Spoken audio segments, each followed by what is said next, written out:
honorables membres du bureau, honorables députés, très chers collègues. J'insistais pour prendre la parole, pas pour dire que je suis prophète.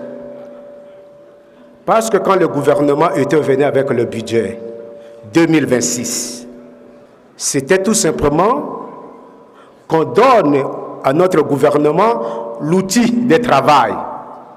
Et on avait insisté en demandant au gouvernement ce que vous nous présentez comme le cadrage macroéconomique pose problème. Et effectivement, le gouvernement est revenu. C'est dont je tiens à vous remercier. Honorable Président, honorables membres du bureau, je prendrai deux minutes pour laisser la place aux autres parce que je suis de l'ECOFIN. Nous connaissons, il y a le principe de la transparence et de la sincérité budgétaire. Et si le gouvernement revient vers nous avec l'ajustement du budget, nous considérons que c'est une bonne gestion. Mais, honorable Président, nous devons creuser. J'ai déjà jeté coup d'œil. La rubrique personnelle qui représentait 30% sur le budget général passe à 31%. Nous allons creuser pour voir le secteur de la santé, les infrastructures, quelles sont les priorités que le gouvernement a mis dans la loi de finances rectificatives. Honorable Président, honorable membre du bureau, à un moment donné, nous devons suivre de très près.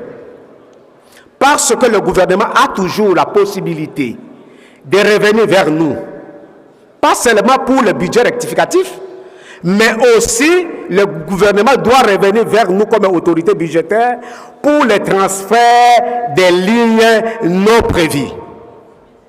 Honorable Président, c'est très important. Il y a des dépenses non prévues, mais le gouvernement arrive à exécuter sans se référer à nous. Si le gouvernement vient avec le budget rectificatif, on n'a pas mis la pression sur le gouvernement.